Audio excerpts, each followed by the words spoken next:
Thanks for tuning in to ESPN Milwaukee's double coverage with Alex Petakas and David Rantisi. We are here to kind of go over the Green Bay Packers and Chicago Bears game from Week 4 of the NFL and kind of looking towards the Vikings game as well, since it's a short week for the Green Bay Packers. It's a Thursday night game. I know I watched the game from a bar down on Brady Street. Alex, where were you yesterday watching the game? I was at home, man. Bears game's too big to be out fooling around like you were yesterday. Well, I had an event to work. Oh, okay. With ESPN Milwaukee. It wasn't anything. Let's go get drunk and watch the Packers.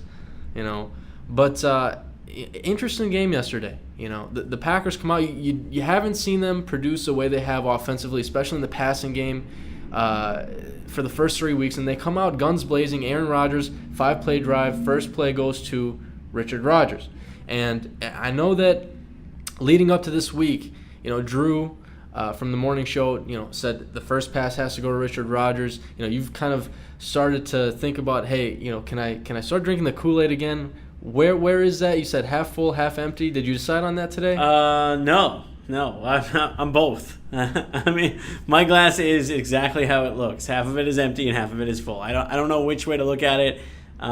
Reason being, I feel like for every really good thing they did in that game, you could counter with, but, and as Drew Olson said on our show, there's some Kardashian-sized butts when you're talking about the way that game went down. I mean, Aaron Rodgers torched their secondary, but they were extremely injured and depleted, and Chris Conte's no good to begin with. They played pretty good defense, but Jay Cutler also kind of gave him a couple of gimmies, and the interception Sam Shields had was a miscommunication, and the other one was on a tip ball. So, they couldn't stop the run, but they got away with it. Well, Mark Trestman kind of got away from running the football. If he would have stuck with it, the result could have been a little bit different. So, there's always things that you can improve on. I don't want to be the wet blanket on the win, but I don't feel that much better about them now than I did going into the game, because even when everyone was panicking, I thought, they're still going to win the division. They're still probably the best team in the division. I think I just got my sights set like too far ahead. Like I know they're going to win the NFC North. At least I believe they will. But nothing that I've seen through 4 weeks shows me that they've gotten that much better in the areas that I think matter. And that's defending the run, like Seattle beat them up on and like Chicago did yesterday, and being able to run the football to make life easier for Rodgers when he is facing an elite defense, which he wasn't facing yesterday. So as of right now, I'm kind of just wait and see. And the thing is, though, when you talk about the Green Bay Packers needing to run the ball, you can really go two ways with it.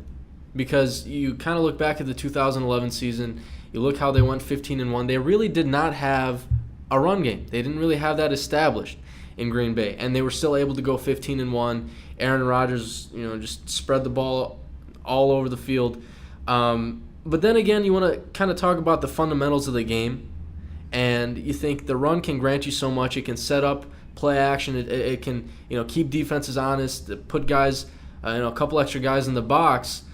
It makes you, more successful, more dynamic offensively. So when you don't have Eddie Lacy doing what he did last year and having this sophomore slump that people want to say that he's having, it's kind of it's hard to say. It's like a two-way street, right? So right now, I'm still very optimistic. I'm one of the more optimistic Packer fans. I'm not the wet blanket or the negative guy who's we still won that game, but there's so many more things to improve. And I'm not usually either. I mean, that's still a big win. It's on the road. It's just, it's so obvious how much they struggle stopping the run right now. And you look at the guys, you look at the teams that you feel like at some point we got to go through them. Seattle's probably that team. I don't know that you think San Francisco is right now, but my guess is by the end of the year we will feel that way. And the way those teams are able to dominate by running the ball, it's like, how could you not feel that way? Not to mention, Philadelphia, who's 3-1, and they've got LaShawn McCoy, and they run a ton of different looks on offense, and Green Bay hasn't necessarily shown a huge ability to adjust from that regard. Chicago tried to win yesterday, despite being dominant on the ground, by throwing the ball with Jay Cutler. And the positive is they weren't able to. One of the better passing games in the league was shut down by a really deep secondary. So that's a great thing. When you're looking for positives from yesterday, Brandon Marshall and Alshon Jeffrey didn't really get theirs. So no, you could be excited about that. I think your concern sounds like it's the run defense. Yeah, it's that when you start giving this read option with Marshawn Lynch and Russell Wilson or Colin Kaepernick and Frank Gore, it's that, are things going to be different than the previous years? Because the whole reason they changed their, not necessarily their scheme, but let's say less scheme, more personnel, they changed their personnel on defense was because of that, right? Because they weren't fast enough to defend that type of offense. So they went with lighter defensive linemen, more athletic defensive linemen, more Dayton Jones, less B.J. Raji, Ryan Pickett, big hog molly style. And even with that, with faster guys on the defensive front, guys who are a little more explosive sideline to sideline, they have not been able to stop Seattle, and that's a concern for me. And when you look at what the Jets did to them, the Jets did exactly what Seattle would do and utilize their athletic quarterback and the threat of him pulling the ball on a read option to get Chris Ivory successful and Jeremy Curley on like reverse options and things like that. So the Jets looked at that film and said, they haven't changed anything. They still can't stop that offense. We're going to run that. And they had a lot of success doing so. Yeah, and I don't know if it's been the transition over to some of these more leaner, athletic type of defensive linemen that Dom Capers wants to install into his defense. We've also and that's seen helped a lot in of the passing game. It has, but right. it's also what we've seen is not this 3-4 scheme, but more of a 4-3 scheme with the addition of Julius Peppers. So it's kind of interesting to see how Dom Capers has kind of switched up his style defensively because he no longer has that big body in the middle. And he's kind of wanted to transition over to a more athletic style of play. I don't know if that's a good or bad thing. Well, I think it's what we wanted, right? Because we want them to be able to get after the passer. The most frustrating thing, I think, in years past was quarterbacks who just sit back there and have all day to throw and pick them apart, even though you feel like their defensive backs are pretty good. Now they've got really good defensive backs, and they're generating pressure because Julius Peppers and Mike Daniels and Clay Matthews and Tremont Williams blitzing off the edge and Clinton Dix at times, they're generating pressure and they're getting creative with their blitzing schemes. I just think that in doing so, it's hurt them on the ground a little bit because they find themselves often in personnel packages where there's 5 DBs on the field, 2 linebackers, and a bunch of linemen who are just there to run. Is Mike Neal a great run stopper? I don't know. Can he get after the passer a little bit? Probably. He can. Same with Dayton Jones. Is Dayton Jones a run stopper? No. He's athletic. He's going to, be quicker than guys off the line and get in the backfield and make plays in the passing game. But it's really, I think they've suffered as a result in the way teams are running the football at them. And here's the concern, because it's fine and it's great that they just beat the division rival Chicago Bears on the road. And it was a big win. Everyone's happy. But we have a quick turnaround here. Yeah. And you look at how the Vikings handled the Minnesota Vikings, Vikings handled the Atlanta Falcons yesterday. They did it on the ground, And they found a couple of gems. I think it's Matt Asiata. Is how you say his name? Yeah. And then is it Jerick McKinnon? Yeah. He's a rookie. 18 carries, 135 yards. Asiata had 3 touchdowns. Teddy Bridgewater had 1 on the ground as well. Bridgewater looked good. He might not play on Thursday, so that's going to benefit the Packers because he got dinged up and left the game. But I thought there were some encouraging signs from him in the game on Sunday where you feel like, hey, maybe Minnesota is figuring it out. It's one game. Bridgewater's got a lot to improve upon, but I thought he looked pretty good. So, yeah, even without Adrian Peterson, they're finding a way to be successful in the passing game right now, which is, that is surprising to all of us, I would say. Even Kyle Rudolph. I think Kyle Rudolph has been out with injury now. Yeah. He's going to be out for a while. So, you look at that with no Peterson and Rudolph, you're thinking, wow, these guys are probably the 2 biggest playmakers or, top 3 biggest playmakers on their offense. And Mike Zimmer at head coach, I think, makes a big difference, right? Yeah. Because where has he been the past couple of years? He has to. Coaching defenses that have been able to slow the Packers down. Yeah. So, let's not forget that he knows this team. He's scheming with that defense. Is Minnesota's defense explosive, and does it strike fear into your heart? Probably not. But would we have said that about Detroit coming into the game 2 weeks ago? Probably not. So, it's a division opponent. They're going to take them seriously. The good thing is, they're at home, and I think the short week ends up benefiting the Packers here. I do believe that. I think that Minnesota has got a lot of film to watch of Green Bay's offense tearing up the Bears and figuring out, okay, how can we limit that? Where the Packers, defense for a couple weeks now has put together, I think, what would be enough to beat Minnesota. I'd be shocked if Green Bay can't score on Minnesota the way that they were not able to score on Detroit. Then I think people would be really concerned about, like, hey, what's going on out here? Are we getting out schemed by some of these coaches? Are we getting out schemed by Jim Caldwell and the Lions? Are we getting out schemed by Zimmer and the Vikings? I'd be shocked if they didn't win this game.